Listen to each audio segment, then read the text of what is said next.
we've got an amazing show for you today.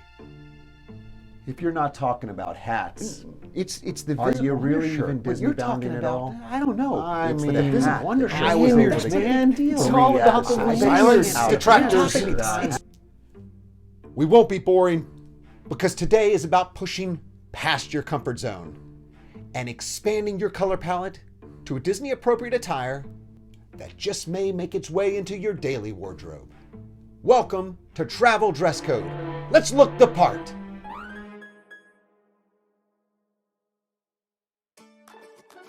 Welcome back to our little production that talks Disneybounding and looking great on vacation. So you have shown up to discuss pants.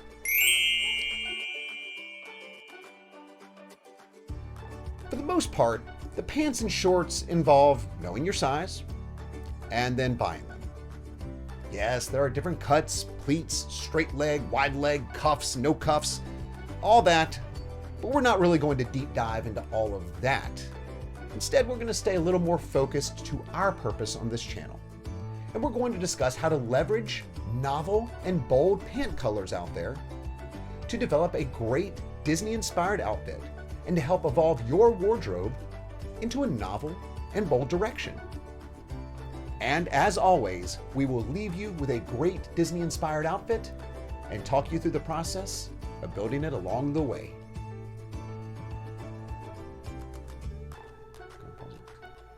If you look through your closet or drawers and see nothing but jeans, khakis, or grays or navy, then your upcoming Disney vacation gives you the perfect opportunity to push past this cognitive block and open yourself up to a whole new world. No, I'm not going to sing yet. Open yourself up to new options. Sometimes we all have a certain look for ourselves that doesn't really evolve over time. I've spoken frequently on this channel about sticking with a preferred brand and being comfortable and confident in what you wear. But if ever there were a place on this planet to mix it up a bit, then it's the world of yesterday, tomorrow, and fantasy. It's the land of imagination, exploration, and discovery. It's the place of adventure and out-of-this-world experiences. It's the Disney parks. And because the US parks are located in California and Florida, both states with their own kind of laid-back vibe, then there's no better excuse than to start shopping around for those wild, wacky, or bold pieces of attire that just might be the clothing that breaks you out of your old predictable habits and makes you comfortable with a new spin on your current look. So in our journey together, we have finally made it past the upper body. You did it! Congratulations! And it only took 6 episodes and over 80 minutes of super stimulating discussion to get there. Talk to me, babe. How long is this going to take? So let's check in with our officially unaware celebrity spokesman, Mr. John Stamos, to see if he has anything to say about the pace of this programming. John, do you think we're covering everything properly on our channel? I mean, have we focused too much on the process? Not enough on the clothing? What do you think? Well, that's the show. I mean, we both learn a lot. Thank you, John Stamos. Always great to hear your insights. So with that, we'll keep pushing. The legs are proportionally likely going to be the largest portion of your body, and therefore provide ample canvas with which to reflect the color or design scheme of your selected character inspiration. Picking the right colored pants can be as simple as copying a pant color of your chosen character. And you've seen that theme repeated on the show multiple times. Search the internet for some red shorts, which I found some off-white pinstripe pants, black shorts, and pants to choose from in my closet. Pants from the original Penguin website. Some Disney characters have pants that would be a great way to broaden your color palette, with bright reds and purples, or pink, and light blue. And those images just included male characters that were actually wearing pants, or in Piglet's case, a onesie, maybe? And if you expand your pot of possible inspiration characters, you inevitably find a character whose color design quickly catches the eye with something out of the ordinary, or something just beyond those colors you typically wear. And let's be honest, how many people are normally talked into wearing a matching shirt that is totally okay on vacation, but they would never have bought it if they weren't traveling to a Disney destination?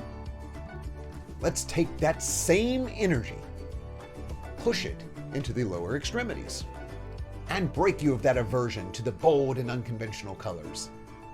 And maybe, just maybe, you'll come away from your vacation with a new set of pants or shorts that you can now wear on other fun-loving occasions. After all, even Mickey has stepped out of his traditional threads for the 50th anniversary. So can you. A Disney vacation is the right way to start this process. So, will you join me?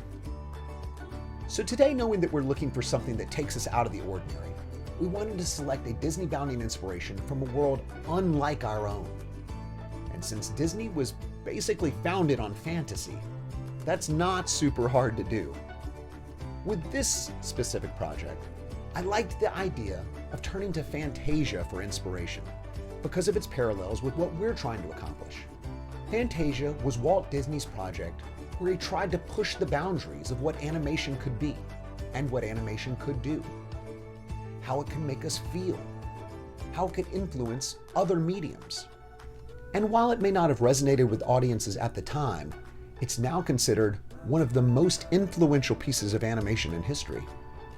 So your pants or shorts may not be able to accomplish all of that, but there could be a way to push the boundaries and influence other components of your style and attitude. When viewing Fantasia, there are a couple of very iconic sequences that most audiences are familiar with, even if they've never seen the entire film. But some other sequences stood out for their artistry and novelty.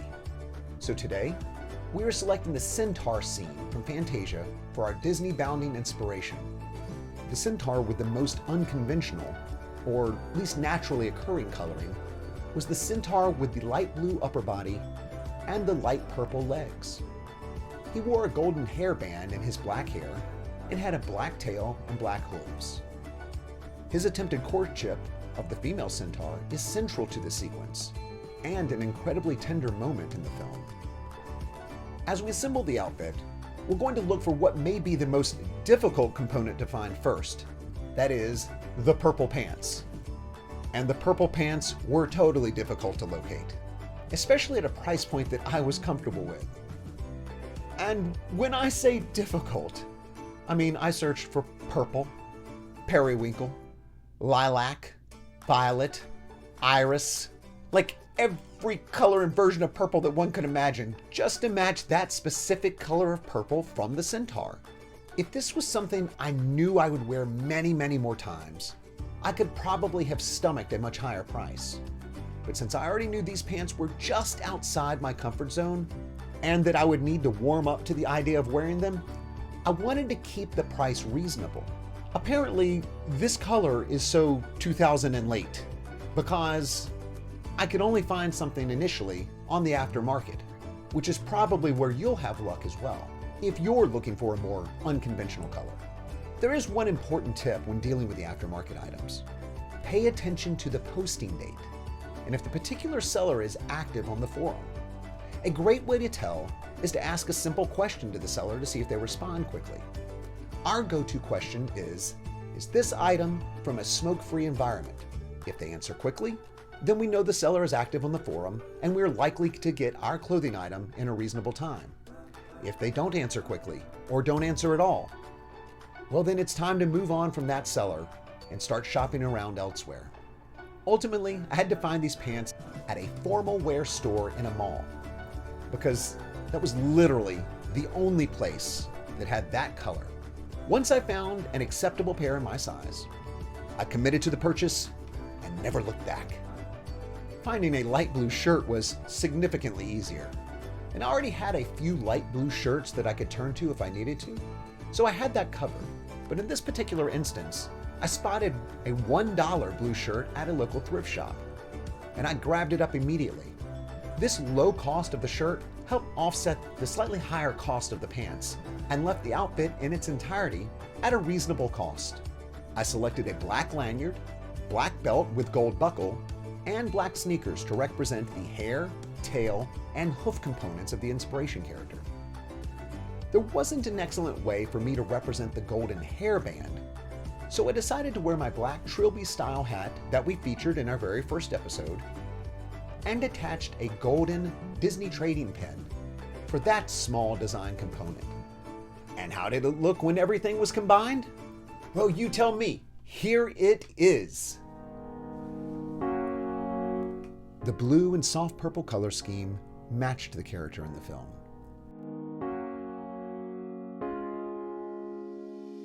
But even more appropriate is that I had my wife to join in on the fun.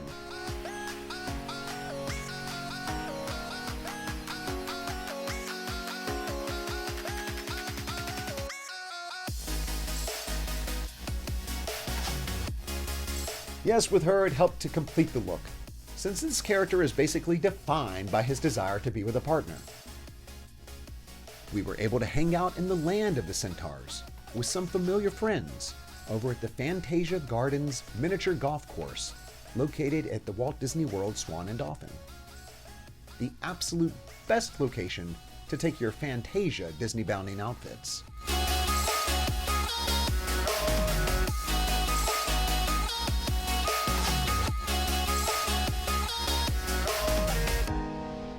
The inclusion of small black elements to match the coloring of the centaur character really allowed each component of the outfit to look very classy, very Disney, and certainly very capable of becoming part of my future daily attire.